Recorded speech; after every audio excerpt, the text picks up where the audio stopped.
Mesechus Erevin, Perik Ches, Mishnah Tes. In the days of the Mishnah, it was common practice to pour out the waste water from the chotzer into the Reshus Harabim, or from the house into the chotzer. The problem is that on Shabbos, that if one pours out from the chotzer, then the water would go out into the Reshus Harabim, then it could be considered as if one has been motzi from a Reshus HaYochid to Reshus Harabim. So the general principle is that where it is possible to absorb the water in the chotzer, then if the water were to go out into the Reshus Harabim, it wouldn't be a major problem, because it's a dover she'eino miskaven. He doesn't intend to pour into the Reshus Harabim, and it's probably a delayed action anyway. But in certain circumstances, where you have a very small chotzer, and therefore you cannot say it's an eino miskaven, because he's not intending to pour it out into the Reshus Harabim, because it's more like a psik reisha, because it's bound to happen that the water is going into the Reshus Harabim, and therefore the Chazal said there's certain constraints, and this is what the Mishnah says as follows: Chotzer shehi pechusa me'arba amos. If you have a small chotzer, that is, it's less than 4 amos by 4 amos, 4 square amos, Ein shofchin besocho mayim b'Shabbos. You're not allowed to pour out your waste water into the chotzer on Shabbos, because it may go out into the Reshus Harabim, and being a small chotzer, you cannot rely on the heter that you're not mechaven, because it's pretty well bound to happen that it will go out into the Reshus Harabim.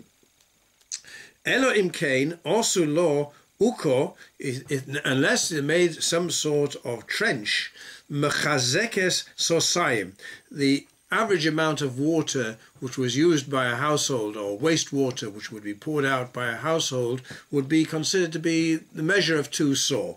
So if you made some sort of trench which would contain the wastewater of 2 saw, if subsequently it would overflow into the Reshus Harabim, then it wouldn't matter, because that would be a delayed action and it wouldn't be bound to happen, and that would be perfectly permissible. So you have to make some sort of trench, mechazekes sosayim, that is, holding 2 saw, min haneke, from the hole where the water goes in, ulamato, below, so it contains 2 saw. The Rambam actually measures it for you, and the Rambam says that would be the dimensions of a chatzi amo al chatzi amo, half an area of half an amo by a half an amo, with a height berum shlosha chumshi amo, with the height of 3/5 of an amo. That would contain 2 saw.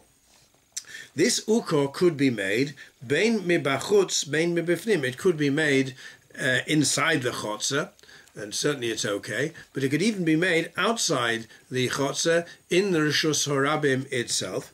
Elo, but if you were to make this trench, this hole in the Reshus Harabim, then tzorich likmar, you'd have to put some sort of cover over the trench. Bibifnim ein tzorich likmar, but if the hole was made inside the chotzer, you wouldn't require a cover to be made for the hole.